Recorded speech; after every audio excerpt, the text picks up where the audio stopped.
자, 여러분 안녕하세요. 오늘은 아랫사람에게 화내는 상급자에 대하여 라는 주제로 말씀드리도록 하겠습니다. 요새도 뭐 그러는지는 잘 모르겠어요. 요새는 많이 좋아졌다고 들었는데요. 제가 이제 수련을 받고 뭐 이럴 때만 해도 이 화내는 분들이 되게 많았습니다. 물론 뭐 교수님들도 많고, 뭐 레지던트 선배들도 있었고, 아니면 뭐 펠로우도 막 자꾸 화를 내고, 이게 이제 예전에 어떤 논리를 가지고 그렇게 했었냐면요. 얘를 사람 만들어야 된다. 사람 만들어야 된다.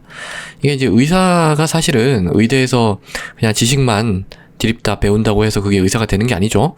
실제 이제 환자가 어떻게 치료가 되고 진단이 되고 이런 거를 옆에서 직접 참관을 하거나 아니면은 자기가 직접 그걸 도움을 받아서 수행해 나가면서 이제 의사로서의 실력을 향상시키는 겁니다.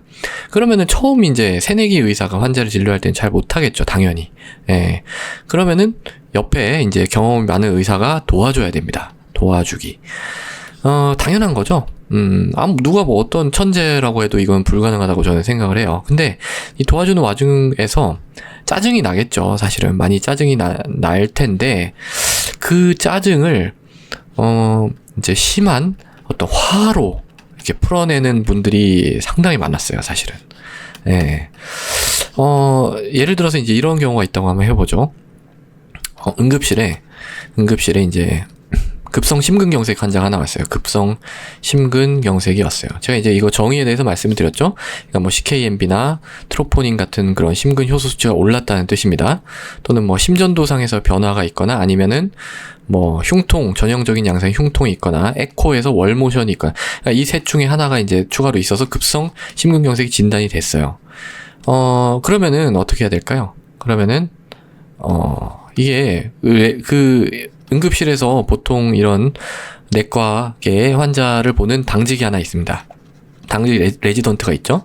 그 레지던트가 그러면은 치료합시다. 그럼 이 치료라는 건 뭐예요? 결국은 PCI입니다. PCI. 그러니까 그 관상동맥으로 직접 우리가 카테터를 넣어가지고 벌룬 풍선해가지고 넓히고 여기다가 이제 스텐트를 이렇게 박아 놓는 거죠. 그러면은 뚫려가지고 이 심근경색이 못 가던 피가 이제 가니까 일단 이렇게 하는 게 기본 치료입니다. 그러면은 이 레지던트가 이런 시술을 할 수가 있을까요?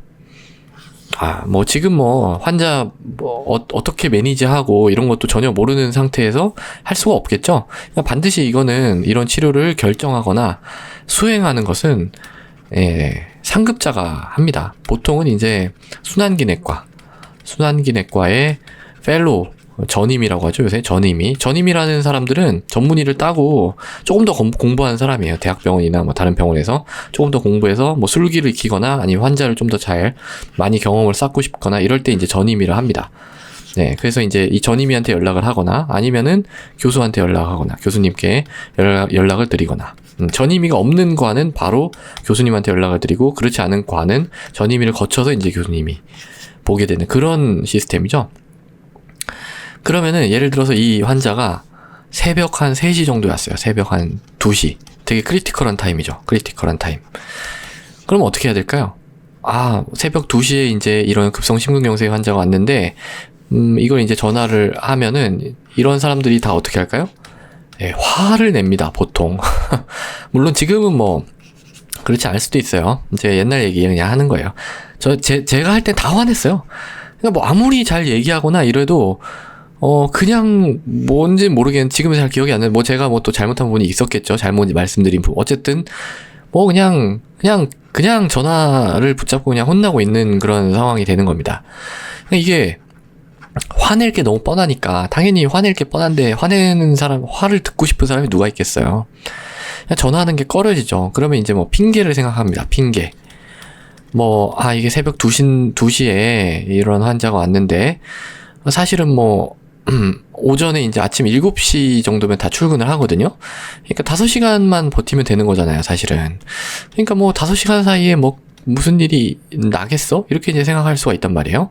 그래서 7시에 만약에 까지 이렇게 이런 환자를 갖다가 7시까지 그냥 이렇게 아무 처치도 하지 않고 뭐 나이트로글라이세린이나 주고 뭐 다른 어떤 통증이나 조절하면서 이렇게 버텼다. 그래도 될까요?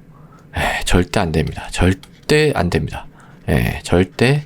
예, 물론 뭐 이 이제 급성 심근경색 중에서도요, 이 N스템이라는 게 있고 스템이라는 게 있어요. 그러니까 ST가 올라간 이런 심근경색하고 ST가 올라가지 않은 심근경색인데 이 두 가지의 매니지가 약간 다릅니다. 그 중에서도 특히 이 심전도상에서 ST 분절 여기죠. 여기 이렇게 올라간 이런 심근경색 같은 경우에는 절대로 깔아둬서는 안 됩니다. 이거는 반드시 바로 왜냐면 연락해서 오는데 또 사람들이 시간이 걸리잖아요. 이거는 이런 의사만 온다고 되는 게 아니라 간호사도 있어야 되고요. 그리고 기사분도 있어야 돼요. 이렇게 요걸 엑스레이, 플로로를 이렇게 조작을 해주는 그런 전문 기사분도 나와야 되기 때문에 이 사람 다 모여야 뭔가 할 수 있는 겁니다. 그러면은 바로 전화를 한다고 바로 오지 않죠. 또 전화 받는데 시간 걸리죠. 뭐 해서 얘기하는데 시간 걸리죠. 그러면서 시간이 점점 지체가 되기 때문에 바로 전화를 해서 바로 이 캐슬랩을 액티베이션, 이걸 이제 캐슬랩 액티베이션이라고 합니다. 캐슬랩을 액티베이션을 시켜야 된다는 뜻이죠. 예. 그래서 이런 교육을 받는 거예요, 의대에서 이제, 그러니까 만약에 이때 혼나는 게 싫어가지고 전화를 늦게 했다 이러면은 환자가 일단 뭔가 잘못될 가능성이 높겠죠. 근데 운이 너무 좋아서 환자가 잘못되지 않았어요. 그렇다 할지라도 아침에 뒤지게 혼납니다. 정말. 이렇게 되면은 만약에 이렇게 이제 됐다. 그러면은 그냥 죽을 정도로 정말 혼나고 징계를 받을 가능성도 있습니다. 징계를 받기 때문에 이런 거를 이제 좀 화를 내더라도 무조건 네가 전화를 해서 해야 된다라는 거를 이제 교육을 계속 받고 의대 다닐 때부터 뭐 이제 조금 이런 임상에 대해서 좀 철저하게 교육을 받는 병원이나 학교에서는 이렇게 교육을 받습니다.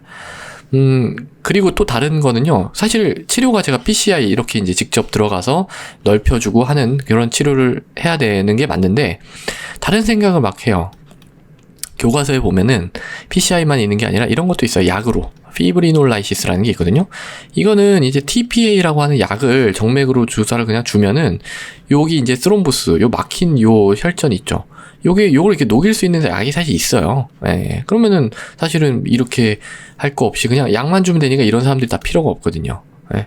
물론 뭐 경험이 있으면은 좋겠지만, 모니터링 하면서 하면 좋겠지만, 그래도 뭐 일단은 뭐 이렇게 약만 주면 어떻게 되는 거니까 사실 뭐 크게 필요하진 않아요.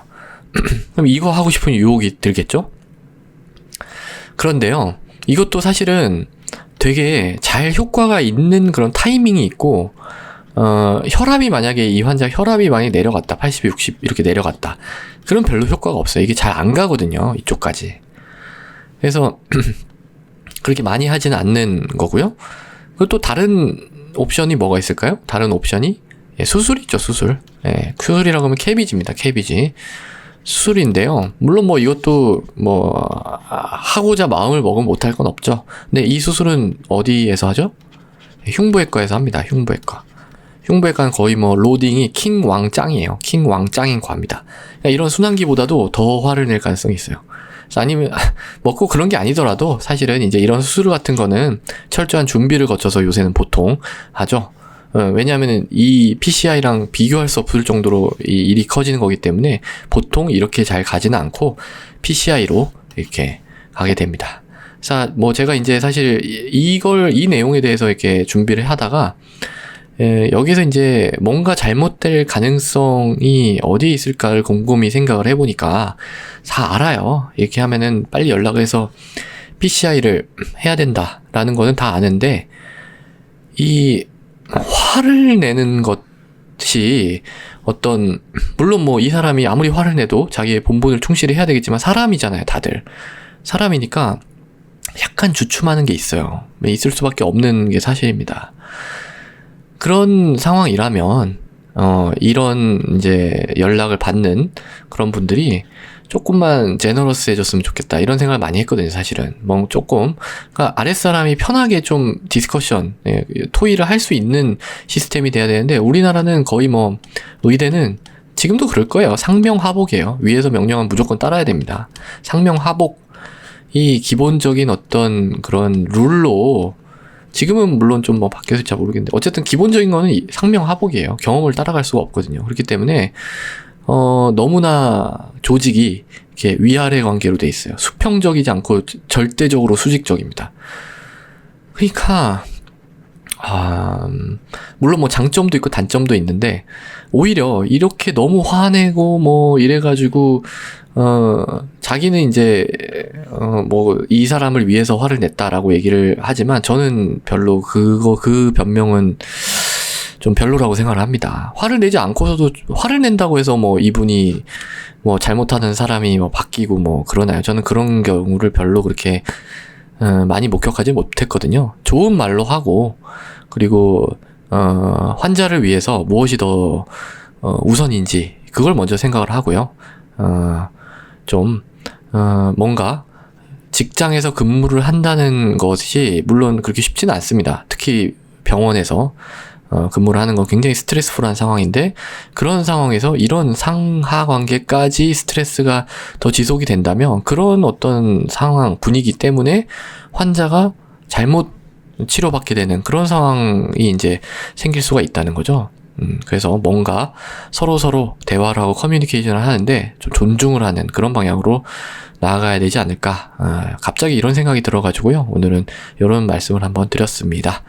자, 그래서 오늘은 아랫사람에게 화내는 상급자에 대해서 말씀을 드렸지만, 내용은 급성 심근경색의 치료를 말씀드렸네요. 자, 오늘도 경청해 주셔서 감사합니다.